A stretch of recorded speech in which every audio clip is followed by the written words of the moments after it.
বরগুনায় জেলা পরিষদের ইজারা দেওয়া 15টি খেয়াঘাট থেকে রাজস্ব আদায় হচ্ছে কোটি কোটি টাকা। তবে অনেক ঘাটেই নেই যাত্রীদের ওঠানামার জন্য নির্দিষ্টভাবে আলাদা কোনো ঘাটের ব্যবস্থা। যাত্রীদের ওঠানামার জন্য পৃথক ঘাটের ব্যবস্থা না থাকায় প্রায় দুর্ঘটনার শিকার হচ্ছেন যাত্রীরা।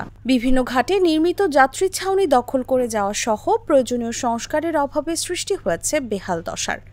যখন ফেরি আসে তখন যাত্রীরাও তাড়াহুড়ো করে উঠতে চায়, উঠতে গিয়ে অনেকে দুর্ঘটনার শিকার হয়েছেন।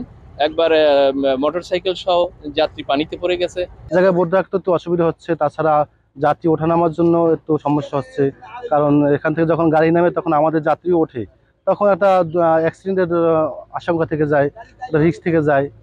বরগুনা জেলা পরিষদ সূত্রে জানা যায়, চলতি বছর 15টি খেয়াঘাট থেকে সরকারি ফি বাদে ইজারাদারদের কাছ থেকে মোট 5,22,20,940 টাকা ইজারা আদায় করা হয়েছে। জেলা পরিষদের তত্ত্বাবধানে থাকা এই ঘাটগুলো থেকে প্রতিদিন যাত্রী পারাপারের সংখ্যার ভিত্তিতেই বছর হিসেবে কম বেশি ইজারা নির্ধারণ করা হয়। এবছর পুরাকাটা আমতলী খেয়াঘাট থেকে সর্বোচ্চ 1,53,00,000 টাকা ইজারা আদায় করা হয়েছে। প্রতি বছর সব মিলিয়ে বরগুনায় কয়েক কোটি টাকা ইজারা আদায় হলেও ঘাট ও যাত্রী সেবার মান উন্নয়নে তেমন কোনো উদ্যোগ নেওয়া হয় না বলে জানিয়েছেন বিভিন্ন ঘাটের ইজারাদার ও যাত্রীরা। যাত্রী শ্রেণীর অবস্থাটা আমাদের খুব বেহাল অবস্থা, 2-3 বছর ধরে একদম ভেঙে চুরে গিয়েছে। রাস্তাটা যেন সংস্কার করা হয়, যাত্রী শ্রেণীর যেন ঠিক হয়, যাত্রীরা যেন মানসম্মত একটা যাত্রী শ্রেণীতে বসতে পারে। এখানে মোটরসাইকেল উঠাইতে, মোটরসাইকেল নামাতে দুই ধরনের সমস্যা হয়। অনেক সময় উঠাইতে গেলে দেখা যায় যে ফেরিতে গাড়ি ওঠে বা ফেরি আসে, তখন ধাক্কা লাগিয়ে অনেক সময় যে কোনো সময় গাড়ি নদীতে পড়ে যেতে পারে। এখানে যাতায়াত ব্যবস্থা বা পারিপার্শ্বিক যে অবস্থা, এগুলো যথেষ্ট অনুন্নত। আমাদের দেখা গেছে যে এই রাস্তার জন্য আসা যাওয়ায় খুবই সমস্যা হয়। এছাড়া এখানের যে যাত্রী ছাউনি বা বহিঃনিষ্কাশনের যে ব্যবস্থা, এটাও খুব একটা ভালো না, যথেষ্ট নিম্নমানের। সঠিক তদারকির অভাবে বিভিন্ন ঘাটে নির্মিত যাত্রী ছাউনি দখল করে বিভিন্ন কাজে ব্যবহার করা হচ্ছে বলেও জানান তারা। যাত্রী ছাউনি কারো দখল বা ভাড়া নেওয়ার কোনো নিয়ম না থাকলেও যাত্রী ছাউনিতে সংযুক্ত টি স্টল এবং পাবলিক টয়লেট ভাড়া দেওয়ার নিয়ম আছে বলে জানিয়েছেন জেলা পরিষদের সংশ্লিষ্ট কর্তৃপক্ষ। যাত্রীদের সুবিধার্থে পুরাকাটায় নির্মিত যাত্রী ছাউনিটি জেলা পরিষদের তদারকির অভাবে দখল করে তালাবদ্ধ করে বসবাস করছেন স্থানীয় এক মসজিদের মুয়াজ্জিন।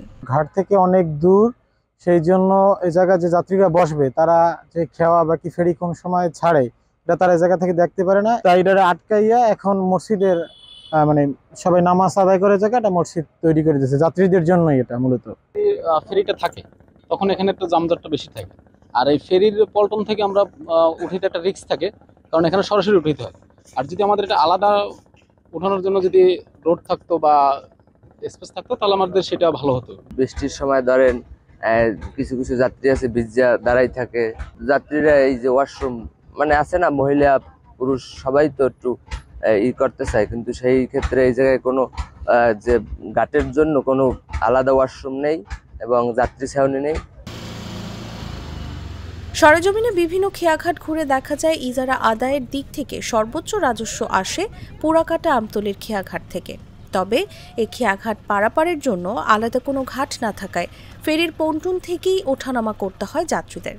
এতে যাত্রীদের মালামাল ও মোটরসাইকেল ওঠাতে নামাতে গিয়ে প্রায় সময় ঘটে দুর্ঘটনা।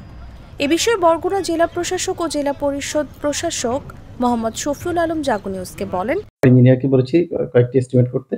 এস্টিমেট করার পরে এগুলো আমরা আমাদের মিনিস্ট্রিতে পাঠাবো। মিনিস্ট্রিতে অনুমোদন আসলে আমরা শীঘ্রই এগুলো টেন্ডার দিয়ে কাজ শুরু করবো। ঠিক আছে, এগুলোর জন্য আইনগতভাবে যেভাবে উদ্ধার করার প্রয়োজন সেভাবে অবশ্যই ব্যবস্থা গ্রহণ করবো, আমরা এগুলোকে উদ্ধার করবো।